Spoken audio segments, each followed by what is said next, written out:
in Israel, they actually have to face existential threats. I see what you're saying. Okay. Overnight, they could totally be obliterated.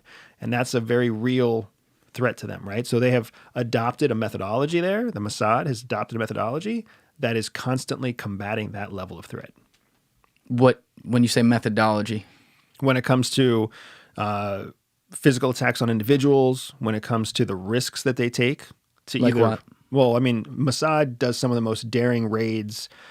We've seen news reports about Mossad riding by on motorcycles and attaching sticky bombs to cabs, right? That is a brazen type of operation. Yes.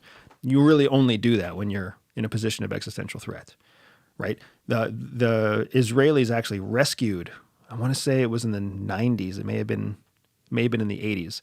They actually rescued hundreds of Israelis from an area of known conflict with like a cruise ship or something, and they took them to a resort to help them, like to relocate them from one place to another. This hugely famous operation. I'm sure I'm getting totally wrong. Yeah, I'm not familiar with that one. Yeah, but they do some very, very daring things, not to mention the fact that they have no problem carrying out assassinations around the world if it keeps Israeli citizens alive. And that's what's so fascinating about how Mossad works, especially when you consider that against MI6 or CIA that have a very strict no assassination policy that hasn't always been in effect, but has most certainly been in effect in modern history. I'm not going to lie, I'd be very disappointed if the CIA didn't assassinate people an American. I'm just being honest. If America knew most of what CIA did, they would be very disappointed.